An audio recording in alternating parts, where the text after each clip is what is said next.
Hello. Welcome everyone to today's SysArt online webinar. Today we have a very special guest and I am really excited and thrilled to present him, Gunther Verheyen. Actually, he doesn't need any kind of introduction yet to go through some formality. I will give some information about Gunther. Gunther calls himself independent Scrum Caretaker and he is a Scrum Practitioner. Since 2003. He is a writer of very famous book, Scrum Pocket Guide. Besides, he is also co-creator of two important frameworks. One is evidence-based management. The other one is Nexus framework. In today's session, he will be talking about deep diving about three challenges related with Scrum. And the name of the session is Moving Your Scrum Downfield. Welcome, Gunther. Stage is yours. Okay. Thank you, Mustafa, for the kind introduction. And welcome, everybody. I would love to say good evening, but it's good evening over here where I live, which is in Antwerp, in Belgium. It might not be good evening wherever you're from. So at least welcome in the session, and thanks to SysArt for the kind invitation. And indeed, like Mustafa just said, there's been some great things that happened sort of in the past, things that I think I was involved in the past, which I'm pretty proud of. But as with Scrum itself, we should always have our eyes on the future. And I want to share some ideas, some vision I have on how to shape the future of Scrum. And as I can't do it alone, I need your help.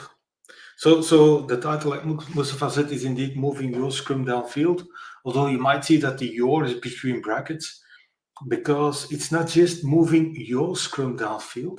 If we all start moving our instance, our implementation of Scrum downfield, get more out of Scrum, do more, then collectively we will move Scrum as a global movement downfield. And I want to share indeed three challenges to help you do that. So let me go there. Like Mustafa said, I indeed call myself an independent Scrum Caretaker. I started calling myself that in 2016. It's crazy how time flies. So in 2016, I decided to stop my exclusive work for Scrum the Talk and my exclusive partnership with Ken Schwaber, and be out there, be on my own 2 feet, and go out and work with teams and organizations. And I started indeed calling myself an independent Scrum Caretaker. I like to add on that sort of what drives me is humanizing the workplace, and I believe Scrum is a beautiful tool for that. So those are the things that drive me. Scrum, people, humanizing things, my independence, I value a lot. Now, this is a little wooden box I have here in my home office in Antwerp, in Belgium. And it says, life isn't about finding yourself. Life is about creating yourself. It's from a famous American novelist. It's called George Bernard Shaw. And it's a quote, a citation that really resonates with me. And I always used to say that this also makes me think of Scrum. And I've got various ways to that, but I've been translating that into something that I truly believe in, because that quote of Shaw doesn't just apply to life, but it also applies to Scrum. And I've sort of translated that into saying, you know what, Scrum will not just happen. So don't sit around for life to happen. Don't sit around waiting for Scrum to sort of magically happen. It will not happen just like that. You have to go out, play the game, and by playing the game, shape your Scrum, your instance of Scrum yourself. So don't sit around waiting for things to happen. Go out and do that work. In the case of Scrum, it means go out, play the game, learn, fall, get back up, do something. And that is sort of the spirit of my presentation here. Because you can only do Scrum by trying it out, by learning. You will not learn about Scrum by reading and debating and discussing whatever the Scrum guide, which seems to happen a lot. And then it boils down to analyzing the Scrum guide, overthinking it heavily. So that's not going to help. Now, the reason why I want to address you guys today about what I believe or how I believe we can shape the future of Scrum is because Scrum should be disruptive. You cannot introduce Scrum in an organization without Scrum being disruptive. Or in other words, if you would introduce Scrum into an existing organization and it's not feeling disruptive, something is not happening properly. Scrum cannot be introduced just sort of in according to the Toyota production system, the Japanese system of Toyota. It cannot be done in the Kaizen way. It should be done in the Kaikaku way. It's a big disruptive change. And if it doesn't feel disruptive, you're not doing it deeply enough. So it's finally time for some Kaikaku, some big radical change. And I'm counting on within the global movement of Scrum practitioners, I'm counting on those few pioneers that are willing to sort of stick their head out and lead the herd and go for some radical change.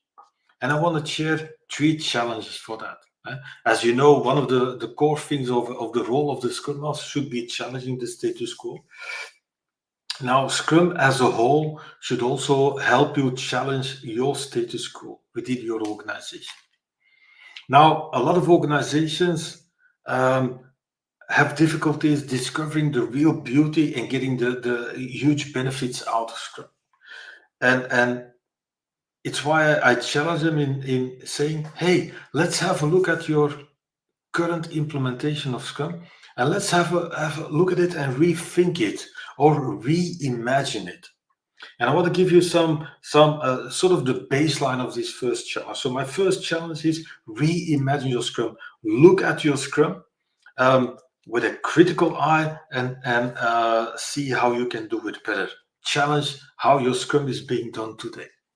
Because a lot of organizations have their roots in the past, long time ago. Most of them are huge, big organizations, hierarchical, that sort of well-known pyramid structure. Although, much to my surprise, I've worked with a lot of organizations, small, medium size, and big sizes. Even smaller and medium organizations are quickly organized in the way that we've seen here with layers and silos. And they've got these individuals spread all over the place. And then they want to introduce Scrum or they want to adopt Scrum. It's sort of whatever it is, the big new thing. It's the hype. Everybody else is doing it. So they want to do Scrum too. And Scrum says something about teams. So what they do, they introduce Scrum and they create teams. So they organize individuals within teams. And what is often driving them too is the fact that they feel our old structure is rigid. It's not flexible. It's not helpful. It's full of latencies and delays and difficulties. It's full of bureaucracy, administration, and so on. So they do Scrum. They've heard something about teams. So what they typically do is, so we've got all these individuals running around in the organization and they put them together into teams. But that is about it. They're not touching anything else. That's about it. They combine individuals into teams, often micro teams, what I like to call micro teams. And then after a while, they find out, oh my God, it's still rigid. We are still not flexible. Our response times don't go up. We are not able to react, let alone lead or innovate on the market. And why is that? When I look at those organizations, because they set up teams within existing, let's say, organizational boundaries, often within existing silos. And then you've got teams showing work to another team, and that team does it to another team. And in the end, nobody knows about sort of the whole. And the whole actually for me is the product. Who is taking care of the product? Are you just as a team building a part of a product or a component of a product or just a part of a certain specialized work being done on it. There's nobody taking care of the overarching product. So we set up teams within those silos and we forget to look at product. So that is really a problem. So the first challenge starts by saying know your product. Start with your product. But obviously, it's important to understand what do you mean with a product. And you see on the screen on top, you see what the dictionary says, which is rather boring. It's at most something that you can sell, which is a potential good indication, but that's about it. So my definition of what a product means in Scrum terms or in an environment of Scrum is the second one, meaning it's a tangible or non-tangible. So it can be something digital, it's something you can potentially ship, it's something you launch, whatever, it might be a physical product and so on. And product, you have to read that broadly. It can be a good, something that you wrap and pack and whatever, in the end potentially shop or sell via shops or whatever, but it can also be a service. It can be a digital service, it can be a physical thing that you offer, but it can also, in the end, can also be an experience. So think about what is our product? What is your product? That is important. Start with that.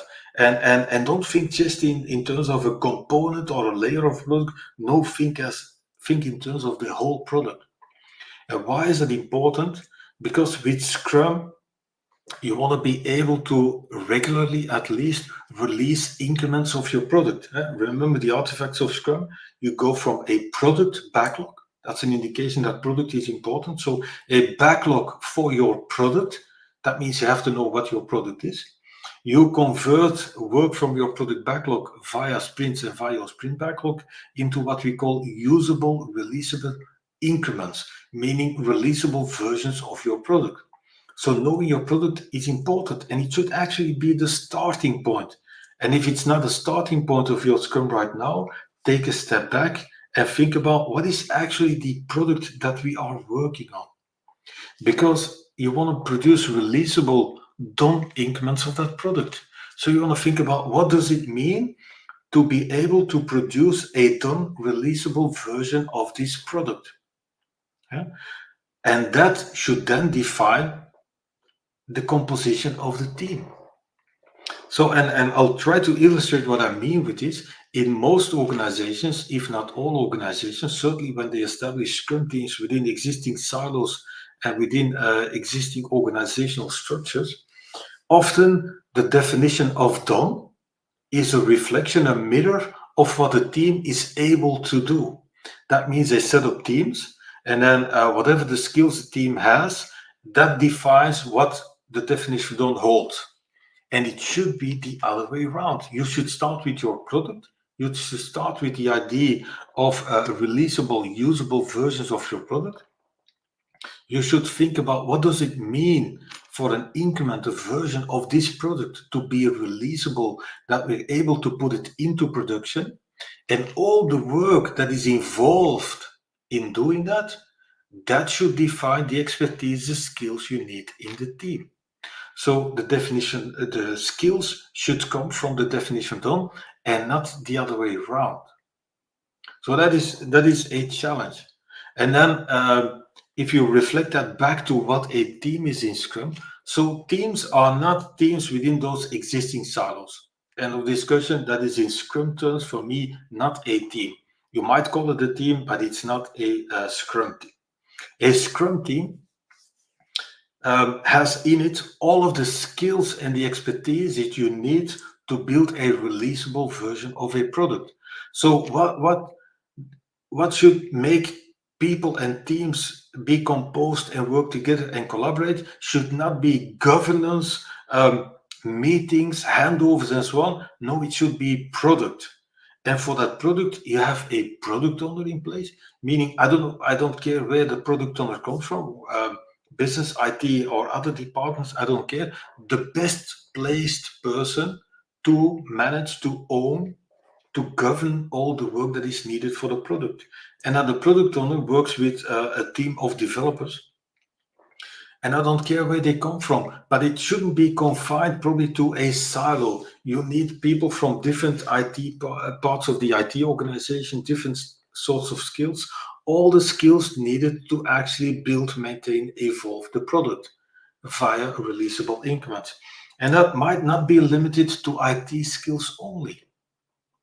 In your team of developers, you might need to have also business skills, product management skills, I know business analysts, usage experts, maybe UX people if they're on that side of the organization. Yeah? And then all of that is being coached, facilitated, helped, challenged even by a Scrum Master, and that is a team. And I found that in most organizations, that makes it very difficult because a Scrum team, if they want to build actually releasable versions of a product, needs skills from different departments and different silos. And they should be working together. And it seems to be difficult for some hierarchical people to give up on the idea of control. So that is what a Scrum team should look like in the organization. So it's sort of a part within the organization. So in that sense, thinking of a definition of team in general, in Scrum, that means a Scrum team or a team in Scrum should be a cross-functional collective of people, meaning cross-functional, multidisciplinary, having all the skills to build a product, committed, remember that core value of Scrum, committed to the shared purpose of creating valuable increments of product. So a team only becomes a team and not just a random group of people, let's say, when they have a shared purpose. And the shared purpose in this case should be to create valuable, not just releasable, but valuable increments of a product. So that is for me the definition of a team. And I'm stressing, emphasizing the idea of valuable and not just releasable. Think in terms of not just usable, but actually useful. Usable means it should be the start, just the start. Useful is a lot more. It means that people see value in it. And that builds upon the idea that I say, don't do Scrum because of Scrum. Know why you're doing Scrum. So Scrum cannot be the purpose of Scrum. Don't do it to be compliant with the rules and the events and just the time boxes. All those things are important, but it's merely formal compliance with the rules of Scrum. Think about what are you trying to get out of Scrum. So, and that is reflected in my definition of product, because a product for me should not just be tangible, non-tangible, whatever, a good service or experience. It's only a product in Scrum if it provides value. If it is useful, not just usable. If it provides value, and not just value to another team or another department, not to, I don't know, another team to continue the work, or the QA department to do the testing or the release. No. You need all the skills in your team to be able to provide value to the end users, the consumers of the product. A product is being consumed by somebody has to use it, is trying to use it to solve a problem or make their life at work or at home easier. Your product is only a product in terms of Scrum if it provides value to identified consumers. That means if you can provide start to finish, end to end value to the people using your product in Scrum. And that is reflected in this statement. I wrote it somewhere in the beginning of the Corona crisis in a paper that I wrote. That paper was also called Moving Your Scrum Downfield, by the way. And I wrote in that, it was later on also used in the Scrum Guide, saying very important, because product is the vehicle to deliver value. If the idea is to produce value and something of use that is seen and perceived as valuable by end consumers, that is important. How to do that? Via your product. So again, product backlog, product owners, the increments are for the product. So think about product. It's a really important thing. It's much more important than you might think, certainly if you really want to increase your agility as an organization. Yeah. So, and value, so product is a vehicle to deliver value. Value obviously in the first place to the people using the product that I typically call the consumers. The people that have to consume your work have to use it to solve problems that you have. Now, value, again, think broadly, like you did with product. Value probably also for the organization represented by your stakeholders, meaning the organization, the stakeholders that are sponsoring you, that are making sure that you can do your work, that you can build a product, that you have a salary, that you can have an environment, that you can actually do the work. So think about value for the consumers, value for your sponsors, but also value for the people doing the work, for the people creating the product, the creators, or in Scrum terms, the developers or the team of developers, or what we used to call the development team. So minimally, there should be a balance when you think about providing value. It should be valuable for your consumers. It should be valuable for your organization, but also for the team, for the people doing the work, for the creators. So consumers, sponsors, and creators. But in the end, it doesn't even have to stop there. Think about value for society, for a local community, maybe for the environment, for the planet. So think about with your product development, introducing Scrum should increase your ability to produce, to deliver value. Value certainly for the consumers, certainly also for the organization, but don't forget also for the people doing the work. And beyond that, it might even go to, as an organization, make sure you have you take a good place in society, in your community, in the country that you live in, and that you produce work of value. That might even be available for the planet. Might be with exhaust reduction, for instance. We can actually think about it. So think about it. Value really important.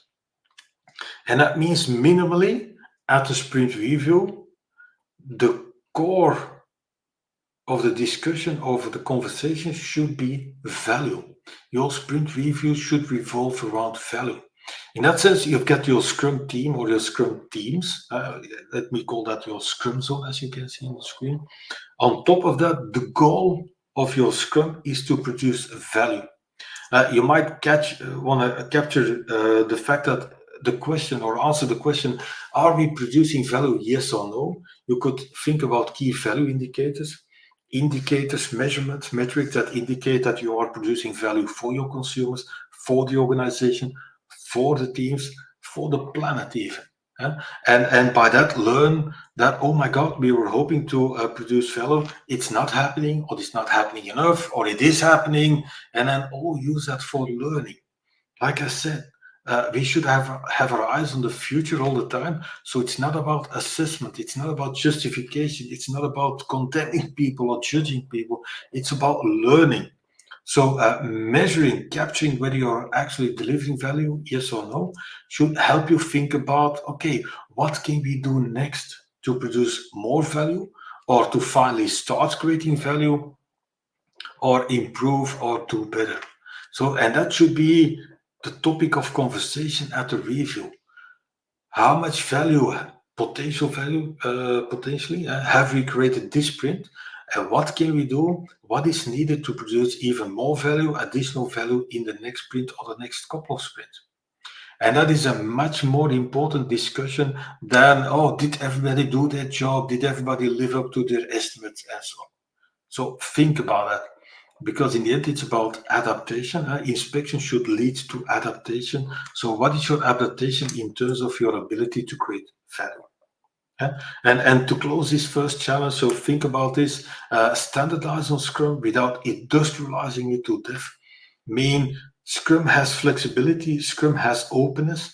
Value in context one might be different than in other contexts. It might be different for a certain product, for a certain user base. So think about specifying value for your situation and tuning your Scrum, adapting your Scrum to optimize for delivering value. That means I have no idea why all teams in a certain organization would have to do Scrum exactly in the same way. with the same tools, the same types of product backlogs, the same sprint lengths, and so on. So think about that. That's my first challenge. And the second challenge is to reorganize around Scrum. And that's even a more difficult challenge. And I don't know if you know this, it's Conway's Law. So it was produced by Melvin Conway back in 1967, imagine. What did Conway state by that time? He said, you know what? I have found that a system, and he defined it broadly so that it sort of, as we see product in Scrum. So let me use the Scrum term for that product. He says, I have found that a product being produced by a certain organization is a mirror or mirrors the organization's communication structures. That means in the product, we build in the way we have built the product, what communication, what interactions have taken place. So that means unknowingly, the way that we have set up our organizations will define how users see and have to use our systems and products. So the challenge now is to think about aligning the structure of the organization with the product and the impact that we want to have. And that raises my next question. With all those organizations introducing Scrum and overlooking or not minding the idea of product, so know your product, but also think about the surrounding organizational structures that all have an impact on how we create products, because it will be reflected in the end result. So sort of start with the end in mind, meaning know your product, not just to start with your definition done and then assemble a team with the skills and the expertise to be able to do all that work that is part of your definition done. Know your product also because you want to know, what does value mean? What does value mean for the consumers of this product? What does value mean for the sponsors of the product, the stakeholders, the organization? Is it money? There might be stuff with user satisfaction. You want to think about market share. You want to think about team engagement, sort of happiness or joy of the team. So you want to think about value. But in the end, value for consumers means what sort of impact will you have on your user? And impact should then define the structures, because we want to use Conway's Law in our advantage. So rather than building products that are a result of organizational structures, set up organizational structures so that they result in the products that have the highest impact possible. And that is certainly with most, if not all, adoptions of Scrum that I see, is that a lot of people think, yeah, you know what, Scrum, that is just for the teams. Scrum, as defined, is something that the teams will do, but you can't properly implement Scrum without rethinking the structures around Scrum. And as Conway's Law says, it's even needed. So in that sense, I wanna build on the idea of Scrum teams. So product is at the heart of what we do. So, and my invitation, my challenge for people is to start thinking in terms of not just Scrum teams as product teams, but forming product hubs around Scrum. So product is at the heart of what we do. It's it's our vehicle to deliver value. So, and for a product, there's lots of things that need to happen. We need to sell it, we need to market it, we need to promote it, we have to think about branding, we have to set up pricing strategies and so on. We'll think about other types of strategies, roadmaps, future ambitions we have for the product and so on.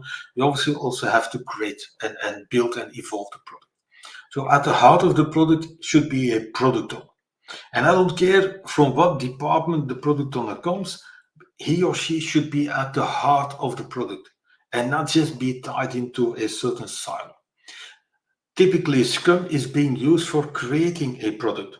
That's where the team of developers are creating the product. So based upon the product backlog by the product owner, creating releasable increments of the product, thereby updating it, evolving it, changing it, tweaking it, making it smaller, and so on.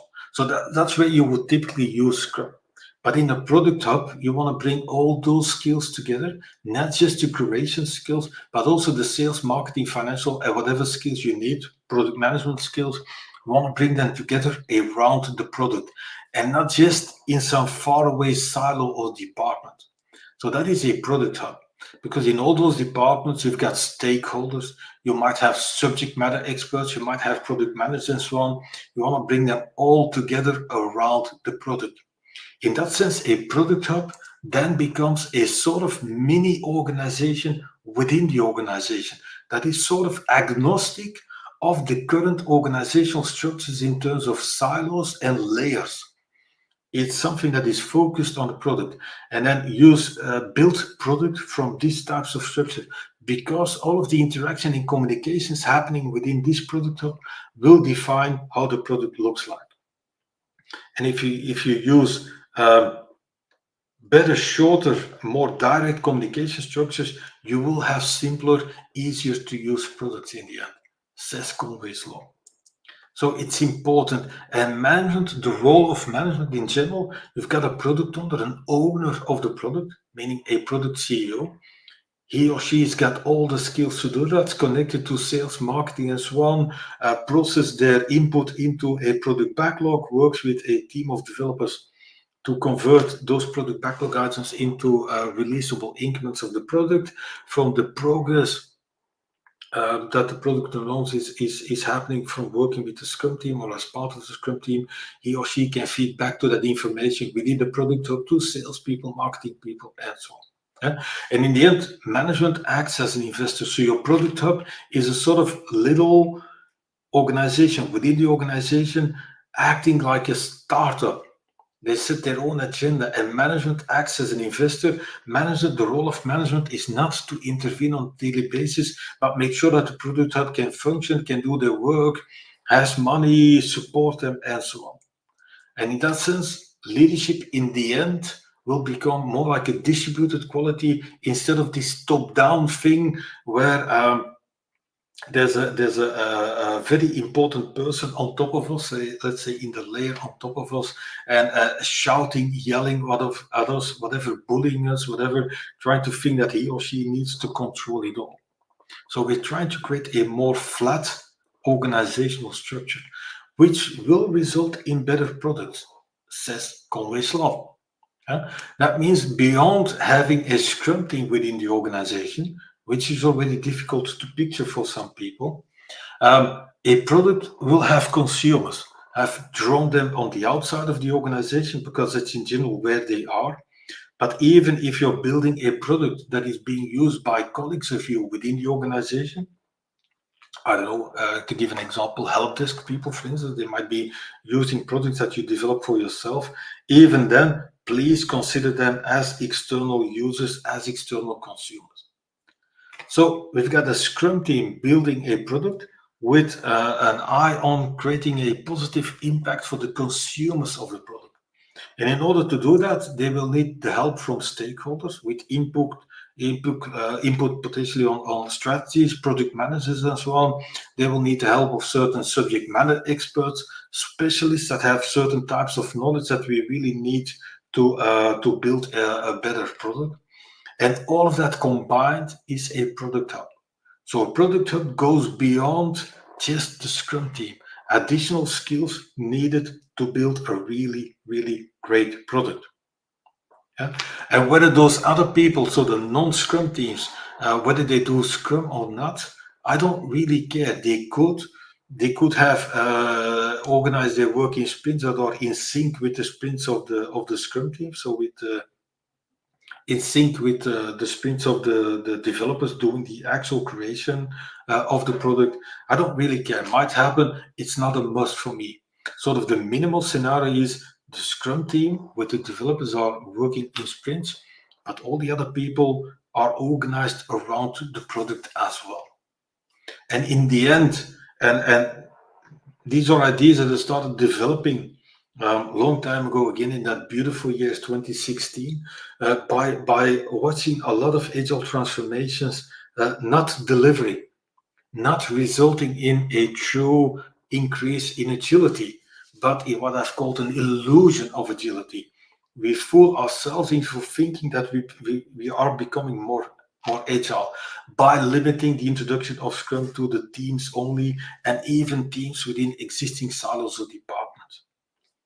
So in the end, to overcome the rigidity, that structures being so rigid, which is the antithesis of agility, rigidity, to overcome that, you have to rethink about reorganizing around Scrum.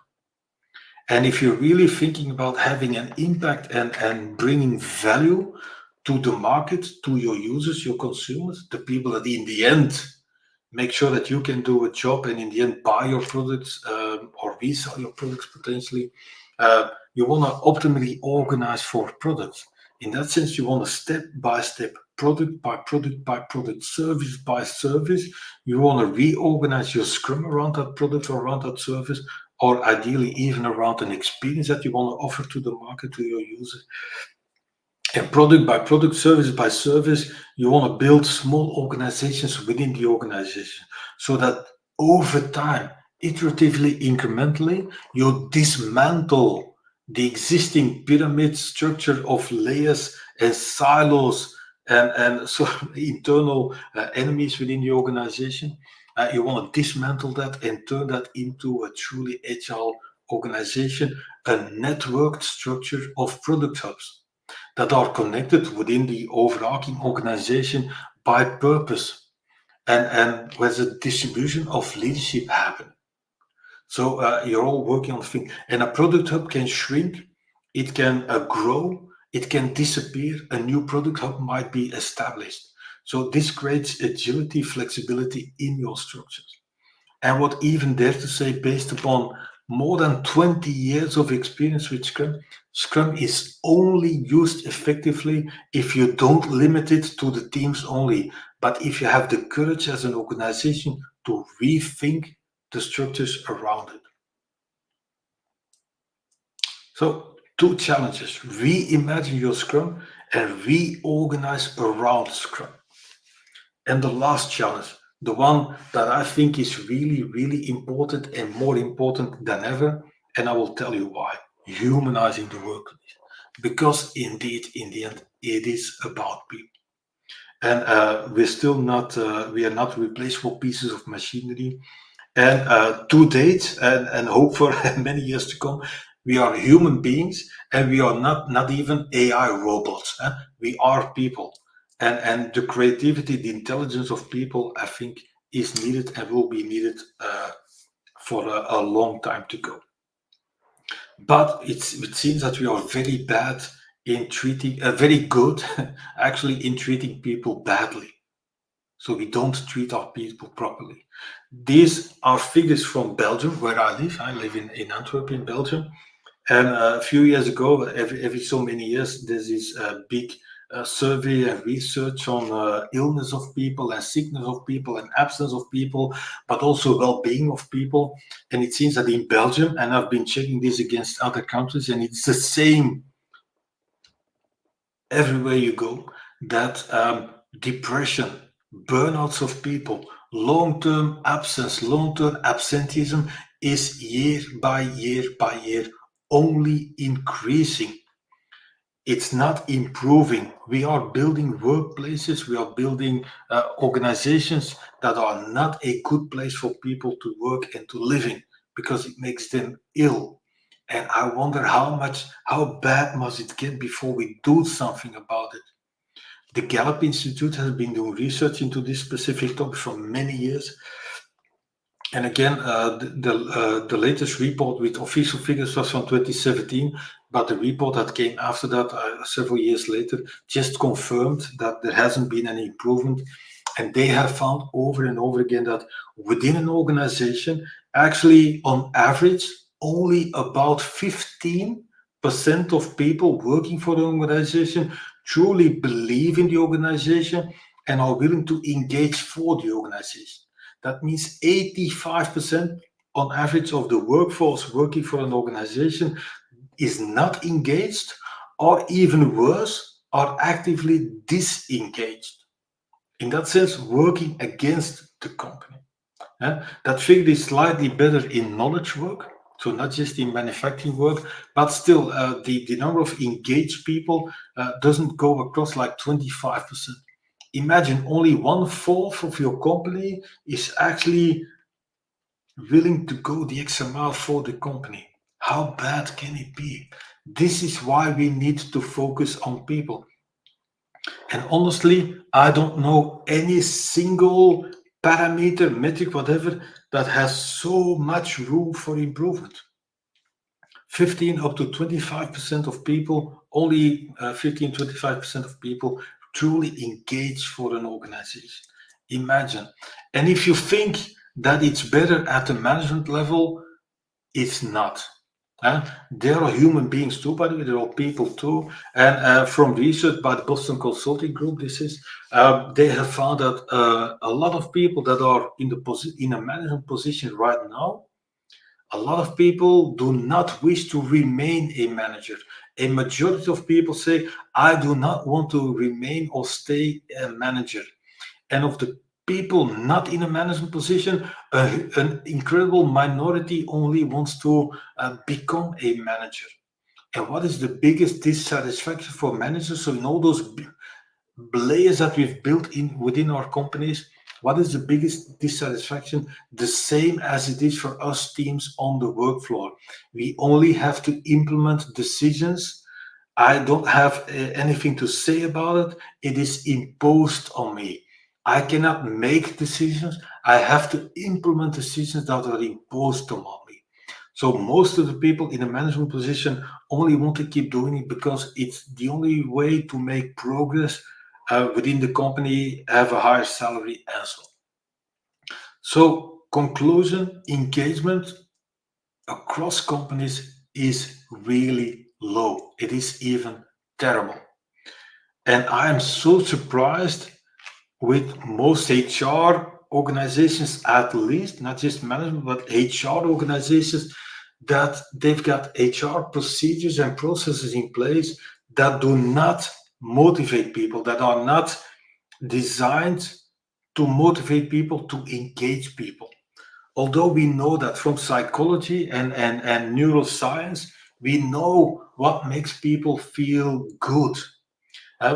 There's this model by David Rock. It's called SCARF. It's an acronym.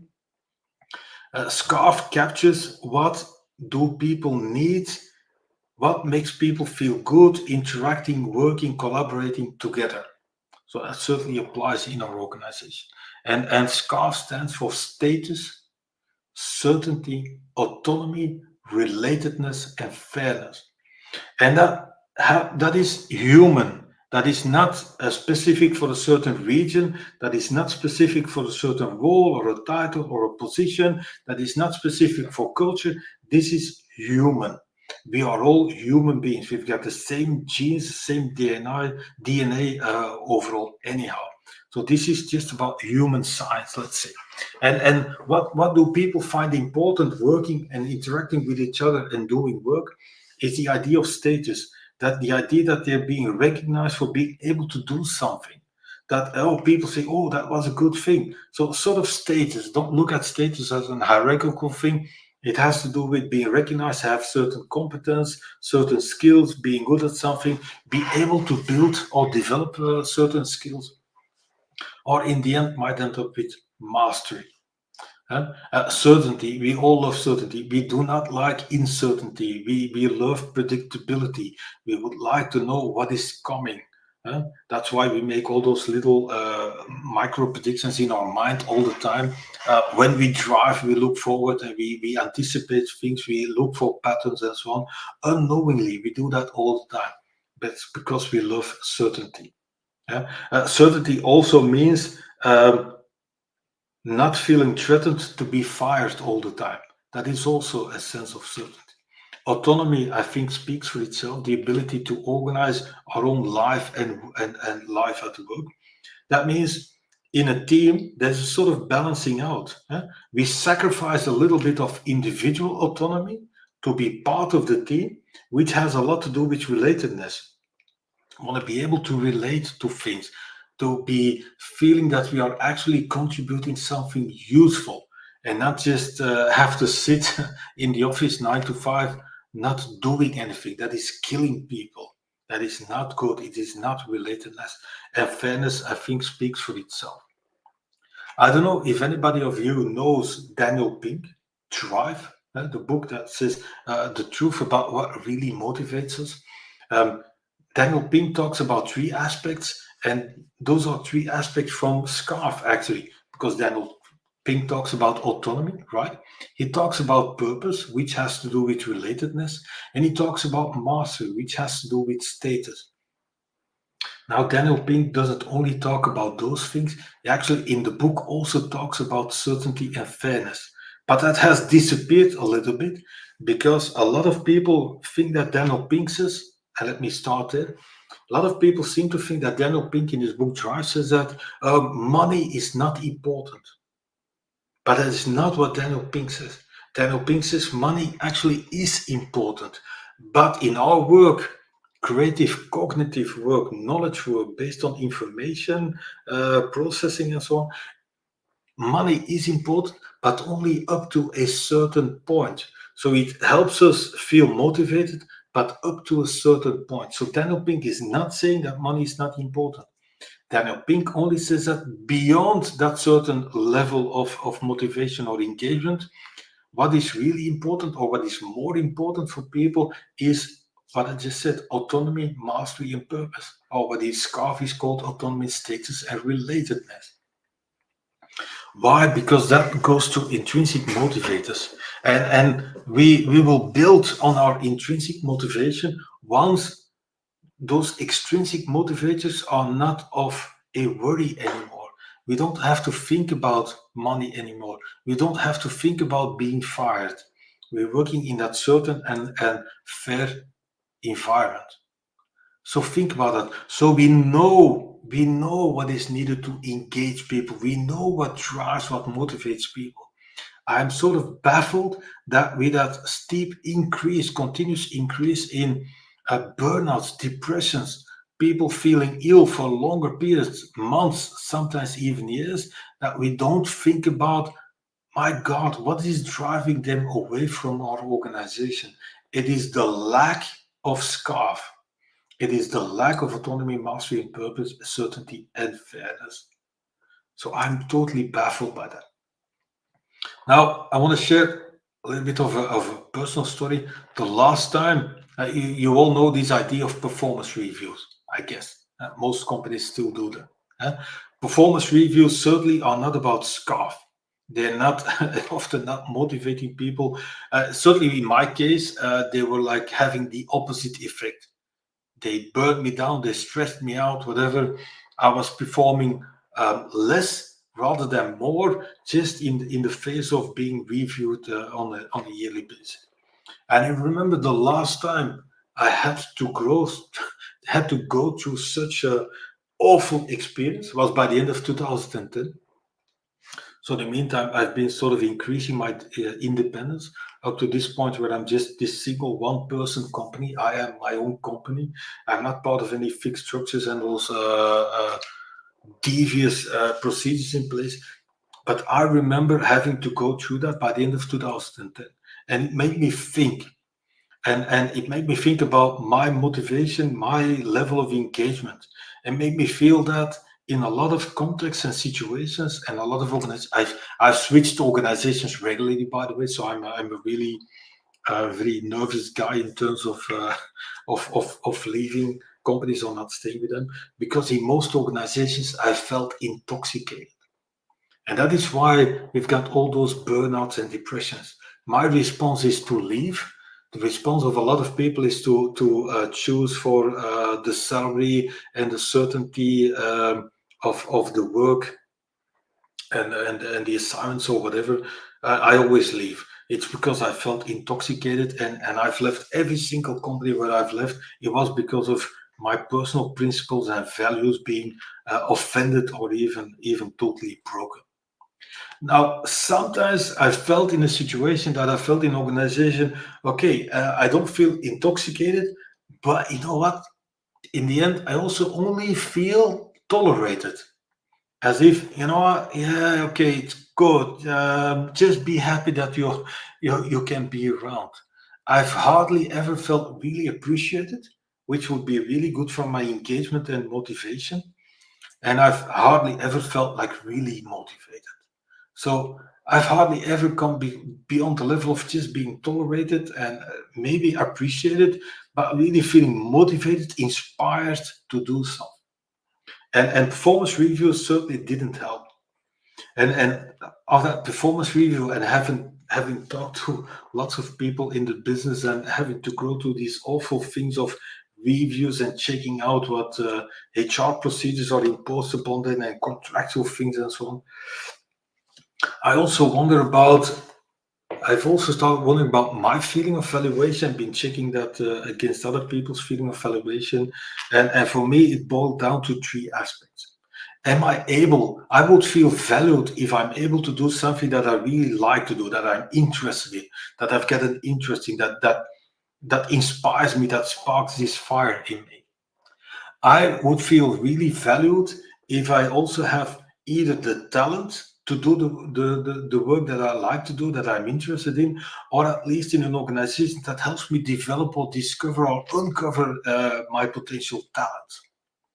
And overall, be able to do that in a sort of what I call overarching domain, context, situation, maybe doing work for certain people, consumer base with certain colleagues and so on, doing this in a domain that I really feel good in. So that is for me the feeling of valuation. And those two are connected. And I wonder how many organizations really help their people discover, is this what you like to do? What do you need to be able to be really good at it? What about the larger context in which you work? Do you feel valued within your organization, doing your work with your team in your context? And how often is that checked? Because that will make you feel more than intoxicated if the organization is willing to help you in that and not just tolerate it, but at least appreciate it and hopefully even motivated to do something about it. How often is that checked with you? How often are you asked for that? Is HR, is your manager, your team lead, whatever, is he or she helping you to discover that and helping you feel better? Or are they using just reviews to bash you and blame you and judge you and sort of not give you a rise in salary, or try to use an increase of salary or some financial incentive as an additional toxic extrinsic motivator rather than working on the 5 elements of SCARF? Now, it means in terms of Scrum, your sprint reviews should minimally be about value, not just the past, but looking forward also. Your sprint retrospectives should at least include people aspects. That says, once upon a time, I discovered this beautiful technique called a fishbone. So created a Scrum fishbone. That means for me, the energy, the engagement at the sprint retrospective comes not from the format that you use or the technique, but from the topics you discuss. Did you achieve your goals? Did you achieve the sprint goal? What did it help? Did this sprint help you get closer to the product goal? How did that feel, and so on? Was your work actually done? Was it actually releasable? Yes, no. What sort of skills would you need more, less, additionally, and so on? Are you able to get those skills? Was your work not just releasable, but also valuable? What is the impact or the assumed or potentially anticipated impact of your work? What is your process that you're using? How are you using the process of Scrum? Your development standards, your engineering practices, and so on. What are potential impediments? But also, how are we doing as a team, a collective of human beings? How is our collaboration? How is our engagement? How is the temperature in the team? What are the stress levels in the team? How are we working together? How is all working out? How do we feel as a team? That people aspect, the fact your feelings of valuation should emerge, rise, surface, be on the table, at least at the retrospective. So there's a challenge. Humanize your workplace. Make sure that you create a more humane working environment with Scrum. The organization that do that really focus on the human aspects, psychological engagement, psychological safety, engagement, motivation, the ability for people to really truly commit. The organization that really focus on that do better, not just in terms of business and customer or consumer outcomes, meaning metrics, user satisfaction, productivity, more output created or higher outcome, more sales and so on, but also in terms of employee outcomes. So think back of value. Introducing Scrum should increase your ability to deliver value. Deliver value for your consumers, customer outcomes, for your organization, business outcomes via the stakeholders, but also for the people, the teams doing the work, employee outcomes, less absenteeism, lower figures of turnover, people leaving your team, people leaving your organization, people leaving the department.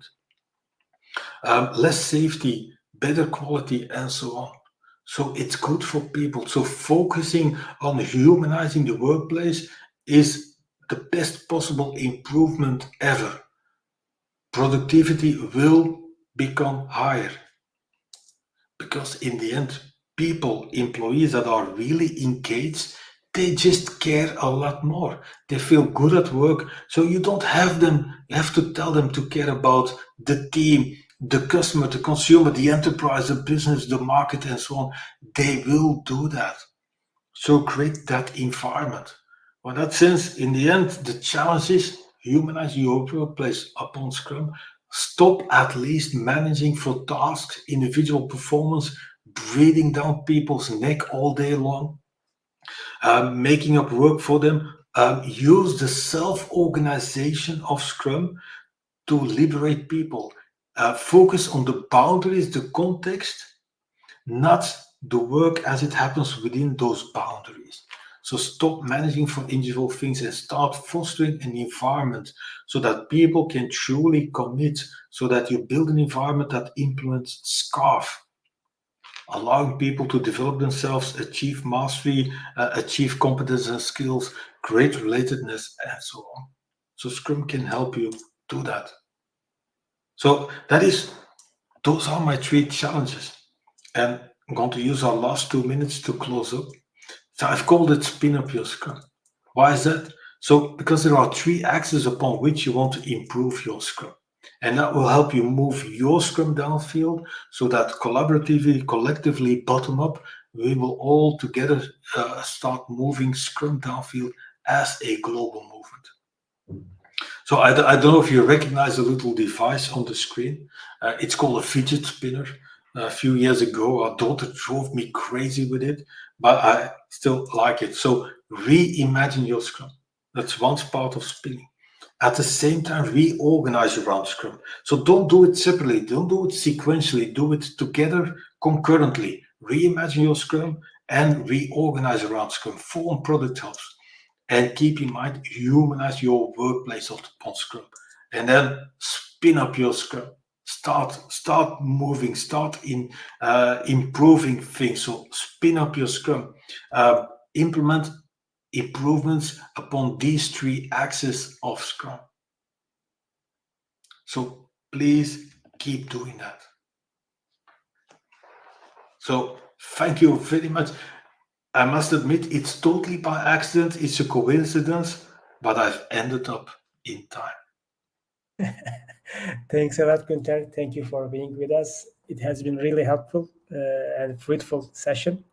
With your permission, I want to share some questions and comments. Cool. From Sharif. Okay, so doesn't this mean that organizational change is actually number 1? Yeah, but you don't focus on one of the 3 aspects only. Try to go for the things. So reimagine your Scrum is actually an invitation to rethink the organization around Scrum. How does HR work? How does funding work? How do you deal with people? What is alignment and interaction with product management people, sales people, marketing, and so on? And that says a product hub.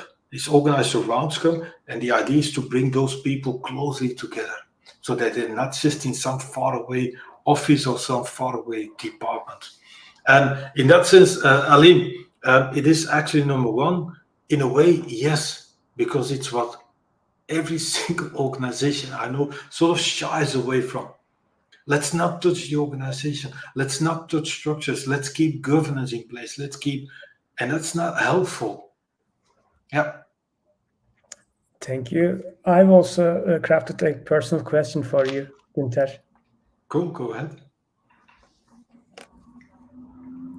I have no idea. I don't think I'm a leader in agile transformations, whatever. I've seen a lot of things go wrong in whatever people would call an agile transformation. So in 2016, 2017, I started formulating this alternative to a typical agile transformation. I've called it to reversify your Scrum. That means reimagine your Scrum and reorganize around it. But as you know, nobody believes me anyhow. So that's fine. I can just talk from my vision, my belief. Hopefully that someday it will come true. But in the end, I don't know if I can call it inspired, Mustafa. But it's at least what drives me is that last aspect. What drives me is creating a better place, a better world for people to live and to work in. And I truly believe that Scrum has that potential. So that is what keeps me going. That's what I'm fanatic about. People, human beings. Yeah. Thanks, Ed. By the way, I have taken a lot of notes, but as you see, we have run out of time a bit. Thanks for the session. Yeah, but I'm gonna share a PDF of the PowerPoint I've used, Mustafa. So you can share it. You can share it with attendants then. Yes, with pleasure. Thank you. Thank you, Gunther. Yeah. Okay. Thank you. Good evening, everyone. Bye bye.